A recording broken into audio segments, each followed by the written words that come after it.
नमस्ते दोस्तों। हमारे देश में कभी भी मांसाहार को लेकर विवाद उठ जाता है।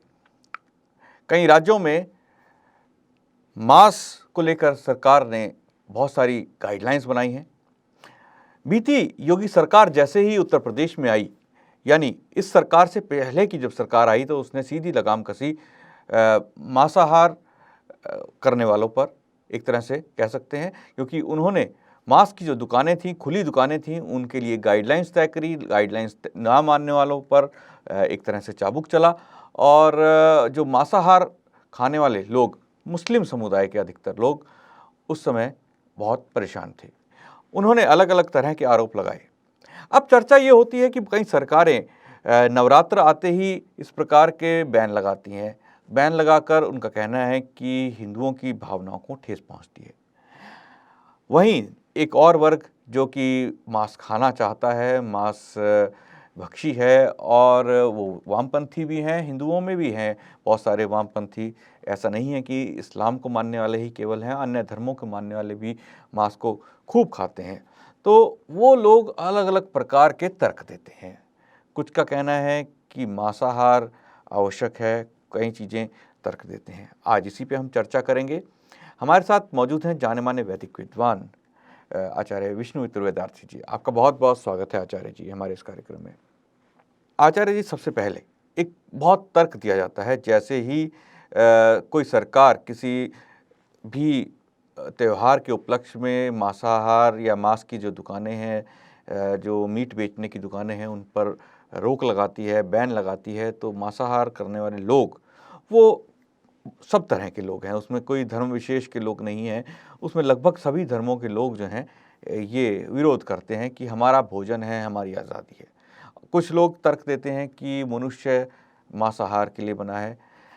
आज आपसे सबसे पहले तो हम ये जानना चाहेंगे कि क्या हिंदू धर्म के हिसाब से, हिंदू वैदिक धर्म के हिसाब से मांसाहार अलाउड है कहीं, या निषेध है पूरी तरह से?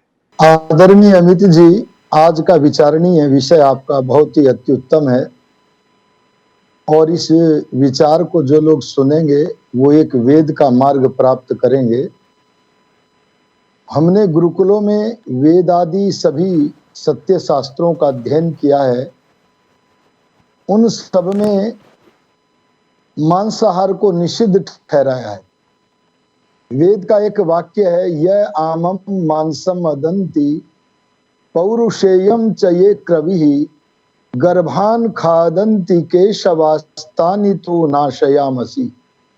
ये वेद मंत्र कहता है कि जो मनुष्य मांसाहार करता है या पक्षियों के गर्भ अंडे आदियों को खाता है, वो परमात्मा की व्यवस्था के अनुसार अपने कर्मानुसार समय आने पर महान अंधकार को प्राप्त करता है। वो अंधकार भौतिक अंधकार नहीं होता, अज्ञान का अंधकार है। ऐसी नाना योनियों में भटकना पड़ता है जहां उसे परमात्मा दुख प्राप्त करने के लिए छोड़ देता है। इसलिए वेद और ब्रह्मा से लेकर दयानंद ऋषि पर्यंत किसी भी ऋषि ने मांसाहार का समर्थन मनुष्य के लिए नहीं किया है, अर्थात मांस मनुष्य का भोजन नहीं है। जी, तो जो लोग, कई वामपंथी जो हैं, वेदों की बात करते हैं, कुछ मनुस्मृति की बात करते हैं, कुछ हमारे जो अन्य ग्रंथ हैं जिसमें कि रामायण या महाभारत की बात करते हैं, तो उनका कहना रहता है कि उसमें मांसाहार जो है वो निषेध नहीं है। उनका अलग अलग तरह के उदाहरण देते हैं। शायद वो जो है उसमें मिलावट हो उन ग्रंथों में, क्योंकि इस तरह के उदाहरण कहीं देखने को नहीं मिलते। लेकिन उनका वामपंथी जो समूह है, उनका कहना है कि मांसाहार की इजाज़त दी गई है। वहीं जो इस्लामिक लोग हैं वो अलग अलग तरह के अपनी पुस्तक के अलावा बहुत सारे तर्क देते हैं कि इंसान खा सकता है मांस, इस तरह के तर्क देते हैं। तो आप इसमें क्या कहना चाहेंगे, मांसाहार के क्या नुकसान है? जब से भारत में विदेशी ईसाई मुस्लिम आदि राज्याधिकारी हुए अथवा अन्य देशों में मुस्लिम व ईसाई आदि राज्याधिकारी हैं या हो रहे हैं, तब से वहां मांस का प्रचलन हो रहा है। हमारे भारत देश में भी उन मांसाहारी विधर्मी राज्याधिकारियों के संग के कारण हिंदू लोगों में भी मांसाहार बढ़ता चला जा रहा है। आज यदि हम मुसलमानों में ऐसा व्यक्ति ढूंढने का प्रयत्न करें कि जो मांसाहार नहीं करता, वह ढूंढा जाए तो बड़ा कठिन है उसका मिलना। मिल तो सकता है पर बड़े कठिन प्रयास के बाद मिलेगा।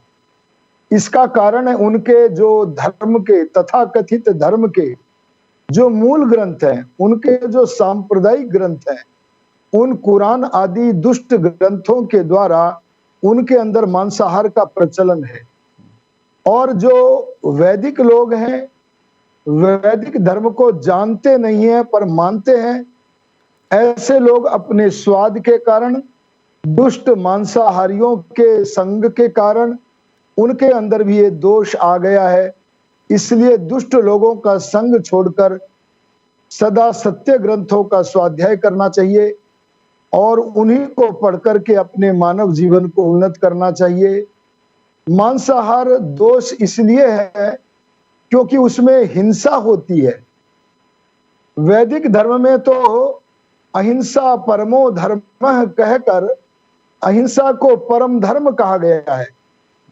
महर्षि लोग कहते हैं सर्वथा सर्वदा सर्वभूता नाम अनभिद्रोह अहिंसा, अर्थात जहां पर मन वचन कर्म से और तीनों कालों में प्राणी मात्र के प्रति वैर भाव की छोड़ देना है, उसका नाम अहिंसा है। तो जो वैर भाव को छोड़ने का नाम, अहिंसा का नाम धर्म कह रहा है, वहां मांसाहार की कल्पना भी नहीं की जा सकती है। इसलिए ये रोग जो वैदिक धर्मियों में लग गया है, उसे दूर करना चाहिए। जो परमात्मा हमारे सारे कर्मों का फल देता है, वो परमात्मा किसी व्यक्ति को कष्ट देकर, कष्ट ही नहीं देकर महान कष्ट, उसके प्राणों का हरण करके अगर हम उससे अपने उदर का पोषण करें, उस महान दुष्ट का फल तो देगा ही। उसका प्रमाण ये है, आज चारों ओर मच्छर है, कीड़ी है, प्राणी है, नाना प्रकार के पशु पक्षी हैं, दुखी प्राणी हैं, वो सारे के सारे वही लोग बन रहे हैं, वही जीव बन रहे हैं जिन्होंने कभी अपने जीवन में मांसाहार किया है। महर्षि दयानंद कहते हैं, उपकारी जीवों की हत्या करना मानो सारे मनुष्य मात्र की हत्या करना है। अगर हम हिसाब लगा करके देखें तो गौ आदि परोपकारक पशुओं पर आप थोड़ा विचार कर ले, उनकी एक पीढ़ी का यदि हम गणित लगाएं तो 4,75,600 मनुष्य को एक गाय की एक पीढ़ी तृप्त कर देती है। कोई अधिक करता है, कोई कम करता है, ये मध्य भाग लिया गया है। तो इसलिए इन उपकारक पशुओं को मारना नहीं चाहिए। और इसी तरह भैंस आदि पशु भी उपकारक है, लेकिन बुद्धि वृद्धि के लिए जितना उपयोगी गाय का दूध और घी है, उतना अन्य कोई नहीं है। इसलिए आर्य लोगों ने, वैदिक लोगों ने अपनी सात्विकता की उन्नति के लिए, बुद्धि वृद्धि के लिए गाय नामक पशु को महान उपकारक माना है। और यही नहीं, जैसे आप बकरी को ले लीजिएगा तो बकरी के दूध से लगभग 25,920 मनुष्य तृप्त हो सकते हैं एक पीढ़ी में। तो ये सारे पशु हमारे लिए कल्याणकारी हैं। और केवल यही नहीं, बल्कि जो हाथी है, ऊंट है और गधा है, घोड़ा है, ये सारे के सारे पशु हमारे लिए उपकारक हैं। इनका वध करना, जहां उन प्राणियों को कष्ट देकर, हिंसा करके अधर्म को इकट्ठा करना है, वहां उन प्राणियों से जो मनुष्य मात्र का कल्याण होता है, उन मनुष्य मात्र की हानि करना भी है। इसलिए हम लोगों को कभी भी मांसाहार का सेवन नहीं करना चाहिए। मनुष्य यदि मांसाहारी होता तो उसके नाखून मांसाहारी पशुओं की तरह होते। मनुष्य यदि मांसाहारी होता स्वभाव से, तो उसके दांत भी ऐसे होते जो किसी पशु को मारकर तुरंत मार सके और बिना कष्ट के उनको मार सके, ऐसे दांत होने चाहिए थे। लेकिन परमात्मा ने मनुष्य को मननशील बनाया है, विचार पूर्वक कर्म करने वाला जीव बनाया है, और विचार पूर्वक कर्म करने वाला मनुष्य कभी किसी की हिंसा करके अपने जीवन को नहीं चला सकता। यही उसकी मनुष्यता है, यही उसका धर्म है। हाँ, उस परमात्मा ने जीवों के कर्मों का फल भुगवाने के लिए उन जीवों के जो बुरे बुरे कर्म हैं, उनकी जो वासनाएं बनी हैं, उनके अनुसार उनको हिंसा करने का अवसर भी दिया है। लेकिन वो मानसिक स्तर से हिंसा नहीं करते, बल्कि प्राण स्तर से हिंसा करते हैं। जी। जैसे एक बिल्ली चूहे को मारती है, तो मारने से पहले मन से विचार नहीं करती, क्योंकि उसका मन परमात्मा ने दिया तो है, पर उतना विकसित नहीं है। और मारने के बाद या चोट पहुंचाने के बाद भी बिल्ली विचार नहीं करती। आप विचार कीजिए, शेर जैसा हिंसक पशु महर्षि पाणिनि का हनन कर देता है, तो ऐसे तमाम मांसाहारी जीव परमात्मा ने उत्पन्न किए हैं, और उनको उत्पन्न इसलिए किया है ताकि उनके निमित्त से जो व्यक्ति हिंसाग्रस्त हो, वे अपने कर्मों का फल भी प्राप्त कर लें, और उन हिंसक जंतुओं का उदर पोषण हो। कई जंतु तो ऐसे हैं जिनका उदर पोषण मांस से ही हो सकता है। परमात्मा इस बात को जानते हैं कि ये बिना हिंसा किए अपना जीवन ही नहीं चला सकता। जी बिल्कुल। आचार्य जी, आपसे एक चीज जानना चाहेंगे।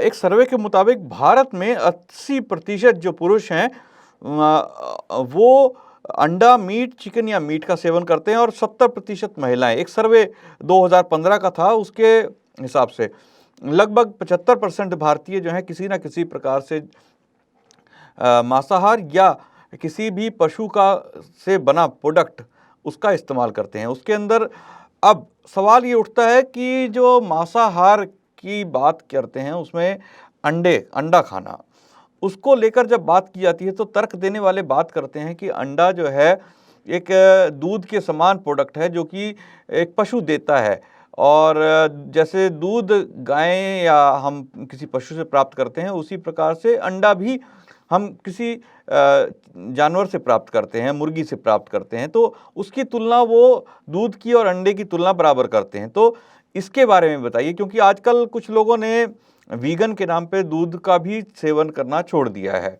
तो आप क्या कहना चाहेंगे इस बारे में? जो मनुष्य अंडे की तुलना दुग्ध से करते हैं, उसका कारण उनकी अविद्या है, उनका स्वार्थ है, उनके जिह्वा की लोलुपता है। वास्तविकता यह है कि यदि गाय का दूध गाय से ग्रहण न किया जाए तो गाय को कष्ट होता है, लेकिन परमात्मा की व्यवस्था से अंडे का निर्माण जो मुर्गी आदि के भीतर होता है, उनके गर्भ में होता है, वो एक नए प्राणी को जन्म देने के लिए होता है, और जो दूध का निर्माण होता है वो जन्मे हुए प्राणी के जीवन को बनाए रखने के लिए होता है। दोनों के प्रयोजनों में बड़ा भारी अंतर है। अभी मैंने एक मंत्र का पाठ किया था, ये गर्भान खादंती। परमात्मा कहते हैं जो दुष्ट मनुष्य मेरी आज्ञा का उल्लंघन करके बादाम को छोड़कर, फलों को छोड़कर, उत्तमोत्तम अन्न आदि जो खाद्य पदार्थ हैं उनको छोड़कर मांस व गर्भों को खा जाते हैं, गर्भ माने अंडों को खा जाते हैं, ऐसे मनुष्य एक जीव को संसार में आने से रोकने का प्रयत्न करते हैं। जो व्यक्ति सृष्टि नियमों में बाधक बनने का प्रयत्न करता है, परमात्मा उस व्यक्ति को सृष्टि के नियम के विरुद्ध चलने के कारण उसे दंडित करता है, और जो सृष्टि नियम के अनुकूल वर्तता है उसे परमात्मा जो है पुरस्कार देता है। इसलिए जो वाम मार्गी जैसे लोग हैं वे अपने स्वार्थ के कारण ऐसी तुलना करें तो करें, लेकिन वैदिक साहित्य या ब्रह्मा से लेकर दयंत पर्यंत ऋषियों के बनाए हुए जो शास्त्र हैं, उन शास्त्रों से उनको कोई सहायता नहीं मिल सकती। जी जो लोग ये कहते हैं कि वेद में ऐसा है, मैं निश्चय पूर्वक कहता हूं कि वेद में न कोई मिलावट है और न वेद में ऐसा वर्णन है। हाँ, वेद में मांसाहार न करो ऐसा वर्णन तो अनेक जगह है। हाँ, कुछ ग्रंथ ऐसे हैं कि जहां पर ऐसे वर्णन भी प्राप्त हो जाते हैं। उनका कारण वो शास्त्र नहीं है, बल्कि उनका कारण है प्रक्षेप। जो धूर्त वाम मार्गी लोग हैं, उन लोगों ने मनुस्मृति जैसे ग्रंथों में मांसाहार जैसे दुष्ट कर्मों की मिलावट कर दी है। इसीलिए दयालु दयानंद को लिखना पड़ा। मनुस्मृति हमारे लिए प्रमाण तो है, लेकिन जो उसमें मिलावटी भाग है, प्रक्षिप्त भाग है, उसको छोड़कर जो मनु जी का वास्तविक कथन है, वही हमारे लिए प्रमाण है। अगर हम वेद और वेदानुकूल शास्त्रों का अध्ययन करेंगे तो हम मांसाहार से वंचित हो सकते हैं, उससे दूर रह सकते हैं। और मैं एक निवेदन और करना चाहूंगा, जी और वो ये कि शास्त्र कहता है जो परमात्मा को प्राप्त करना चाहता है, जो ईश्वर का आलिंगन करना चाहता है, जो उसका साक्षात्कार करना चाहता है, अरे जो योगाभ्यासी बनना चाहता है, वो कभी मांसाहारी नहीं बन सकता है। आपको एक मांसाहारी व्यक्ति और एक शाकाहारी व्यक्ति में एक अंतर प्रतीत हो सकता है, और वो अंतर ये प्रतीत हो सकता है कि शरीर की दृष्टि से दोनों समान है, जी पर वास्तविकता ये है कि उनका सूक्ष्म शरीर जिसे मन कहते हैं, वो मनुष्य के मन में और जो मांसाहारी है उस व्यक्ति के मन में बड़ा भारी अंतर होता है। जैसे शेर आदि हिंसक जंतु का सूक्ष्म शरीर मलिन और पतित हो जाता है, ऐसे ही मांसाहारी मनुष्य का मन पतित हो जाता है, और वो क्रूरता, वो भयंकरता धीरे धीरे उसके स्वभाव की बढ़ती हुई उसके चेहरे पर आ जाती है। और चेहरा परिवर्तित अगर हो गया तो समझ लेना कि देहांत के बाद उसके जाति परिवर्तन का समय आ गया है। उसका आत्मा जी अपने बिल्कुल स्थान से गिर चुका हुआ होता है। इसलिए हम गिरे ना, मननशील बने रहें। इसलिए ईश्वर की आज्ञा के अनुसार हमें मांसाहार अगर हम करते हैं तो उसका त्याग करके केवल शाकाहार ही करना चाहिए। जी आपने बिल्कुल सही कहा, लेकिन अगर हम भारत की स्थिति पर देखें, हम दुनिया की स्थिति नहीं देखते, हम भारत अपने देश की स्थिति देखते हैं, जिसको वो हिंदुस्तान कहा जाता है, भारत कहा जाता है, सनातन सभ्यता की जननी ये है और यहीं पर जो है वेदों की रचना हुई। लेकिन इस देश की आज हम त्रासदी देखते हैं तो राष्ट्रीय परिवार स्वास्थ्य सर्वेक्षण का जो डाटा है, सर्वेक्षण 4 का डाटा कहता है कि देश के लगभग 70% महिलाएं और 78% पुरुष किसी न किसी रूप में मांस का सेवन करते हैं। सरकारी आंकड़ों के अनुसार तेलंगाना, आंध्र प्रदेश, पश्चिम बंगाल, तमिलनाडु, ओडिशा और झारखंड ऐसे राज्य हैं जहां पर मांसाहारी लोगों की 97% जनसंख्या है। उसके विपरीत पंजाब, हरियाणा, गुजरात और राजस्थान में सबसे कम मांसाहारी लोग हैं, जो 40% से कम हैं। और 2020 के आंकड़े के अनुसार 6 मिलियन टन मांस की खपत थी भारत के अंदर। 6 मिलियन टन एक बड़ा अमाउंट है, और इसके हिसाब से लगभग भारत की आधी आबादी जो है किसी ना किसी प्रकार से मांस या इससे बने किसी भी प्रोडक्ट का सेवन करती है। एक और चीज़ मैं आपको बता देना चाहूँगा कि भारत दुनिया में बहुत बड़ा उत्पादक है मांस का, और 2.18% जो मांस का उत्पादन है वो भारत में होता है। तो ये सब चीज़ें कहीं ना कहीं ये दर्शाती हैं कि भारत जो ऐसा देश जहाँ हम धर्म की बात करते हैं, जहाँ हम प्रेम की बात करते हैं, जीवों की रक्षा की बात करते हैं, बलि वैश्यदेव यज्ञ की बात करते हैं, प्राणियों के ऊपर उपकार करने की बात करते हैं, वहाँ पर 70% से अधिक लोग किसी ना किसी प्रकार से मांस का सेवन कर रहे हैं। और ये एक बहुत बड़ी जनसंख्या है। दुनिया में एक बड़ा आबादी भारत के अंदर बसती है और उसकी 70% आबादी अगर मांस खाने लगे तो ये वास्तव में एक चिंता का विषय बन जाता है। तो आचार्य जी, आपसे जानना चाहेंगे कि ये जो चीज़ बदलाव आ रहा है, इसके कारण क्या हैं हमारे समाज के अंदर? आपने आदरणीय अमित जी जो आंकड़े प्रस्तुत किए हैं वो वास्तव में चिंतनीय और बहुत भयावह हैं। इसका जो कारण मुझे प्रतीत होता है वो ये है कि हमने वेदादि सत्य शास्त्रों को पठन न करने के कारण सिद्धांतों को नहीं जाना, परमात्मा की आज्ञा को नहीं जाना है। इस कारण हम वैदिक धर्म को मानते तो हैं पर जानते नहीं हैं। आज बहुत सारे लोग ऐसे हैं जो वास्तव में परमात्मा को मानते भी नहीं है, ये उनके कर्म बताते हैं, वो डरते ही नहीं है। महात्मा प्रभु आश्रित जी कभी कहा करते थे ऐसे लोगों के लिए जो मांसाहार जैसे दुष्ट कर्म करते हैं, डरो वह बड़ा जबरदस्त है।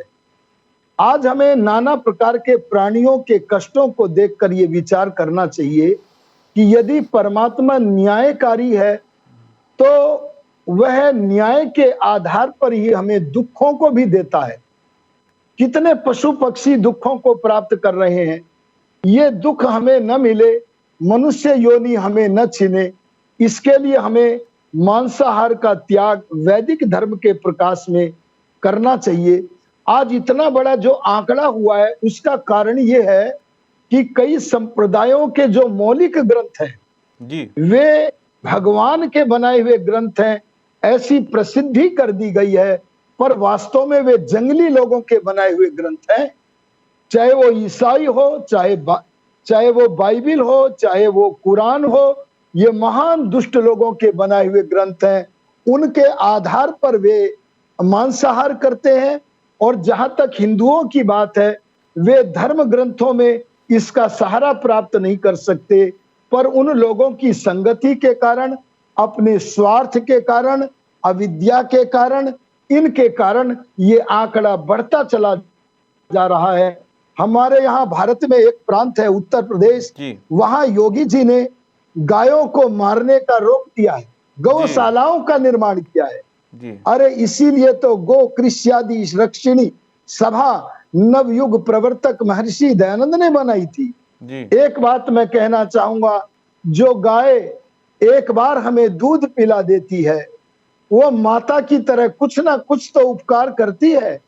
इसलिए जब हमने जिस गाय का दूध पी लिया, हमारा धर्म कहता है, ये न्याय कहता है, कर्तव्य कहता है, जब तक उसके प्राण स्वयं वियुक्त न हो तब तक हमें किसी दुष्ट कसाई आदि को बुढ़ापे में उस गाय आदि पशु को बेचना नहीं चाहिए।